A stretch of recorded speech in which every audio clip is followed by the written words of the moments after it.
Proseguiamo aggiungendo al nostro progetto una nuova videata, la videata relativa agli appartamenti. Espandiamo il ramo relativo al componente, qui troviamo il documento appartamento che ci interessa per la creazione automatica della videata.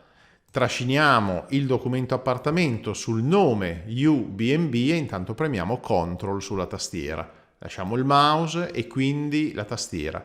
Ecco che nell'applicazione è comparsa una nuova videata che vado a trascinare immediatamente nella cartella delle videate. Con un doppio clic apriamo in visualizzazione questa videata. Meglio se diamo un occhio all'albero di progetto, perché nell'albero di progetto riconosceremo qualcosa di particolare. All'interno della videata abbiamo il pannello, all'interno del pannello abbiamo come sempre la master query di pannello. Sotto ci sono alcuni campi di pannello, però c'è qualcosa di strano perché sembra che questo pannello abbia due master query, c'è un'altra query in fondo e tra l'altro c'è anche un campo colorato in blu. Diversamente, l'icona è colorata in blu diversamente dalle altre che sono colorate in giallo. Serve quindi un attimo di chiarezza perché come campi di pannello ne esistono di tipologie diverse.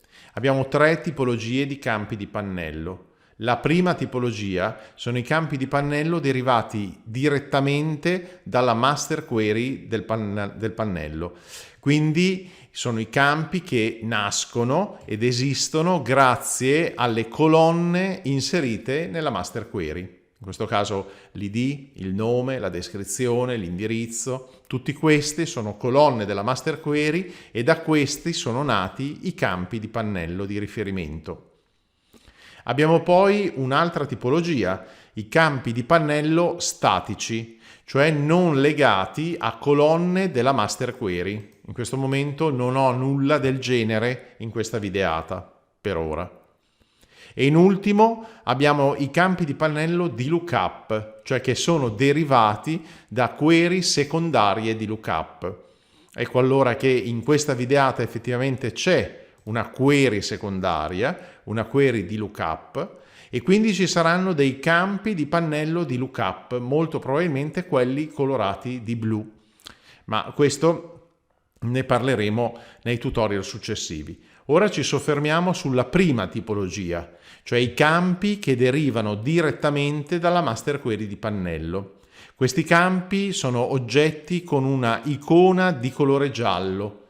L'icona è grigia solo ed unicamente se il campo è invisibile, cioè non è nascosto, non è, scusate, visualizzato né in lista né in dettaglio. In questo caso, in questo elenco, per esempio l'ID non è visualizzato né in lista né in dettaglio, è un campo diretto della master query, però essendo nascosto non è colorato di giallo. Rimanendo su questi campi, ognuno può avere la propria tipologia. Io passo un attimo in dettaglio, sarebbe da sistemare, poi lo sistemiamo questo dettaglio, però diciamo che i campi hanno, anche se riferiti alla master query, tipologie diverse. Per esempio campi di input testuali, come può essere il nome, la descrizione. Sono campi che hanno un allineamento a sinistra di default e hanno l'opportunità di scrivere qualsiasi carattere, cioè noi all'interno possiamo scrivere quello che abbiamo voglia. Oppure campi di input ma numerici, ad esempio latitudine, longitudine, massimo ospiti, hanno un allineamento a destra di default e hanno una maschera di inserimento per evitare appunto l'inserimento di caratteri che non siano numerici. Campi di input HTML. Noi in teoria in questa videata ne abbiamo uno che non è ancora trattato nella maniera opportuna, ma sarebbe questo, cioè descrizione in versione HTML. Il formato HTML consente all'utente di digitare del testo, ma anche formattarlo, quindi mettere un grassetto, mettere una colorazione. È ovvio che per fare e per dare questa opportunità dovremo in questo campo di pannello aggiungere qualche bottone, qualche pulsante che consenta di mettere il grassetto, di mettere il colore, eccetera, cioè di formattare in versione HTML. Abbiamo poi altre 3 tipologie di campo che non sono presenti ancora in questa videata a pannello, e sono i campi di upload file con visualizzazione di anteprima.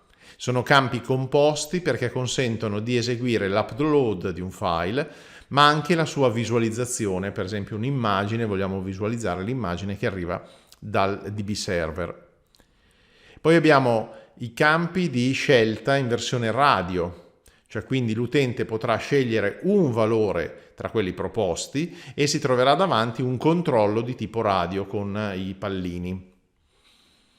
In ultimo, un campo di scelta ancora, ma con una combo box, cioè i campi in cui l'utente potrà effettuare una scelta da una casella discesa. Ci sarà un elenco di valori fra cui scegliere, lui potrà scegliere quello desiderato.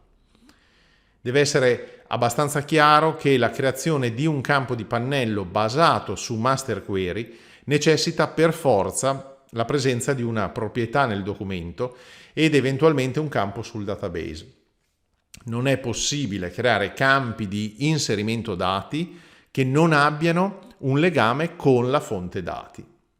Nel prossimo tutorial parleremo invece della seconda categoria di campi, detti campi statici, e vedremo come utilizzarli per mostrare degli elementi non appartenenti alla master query.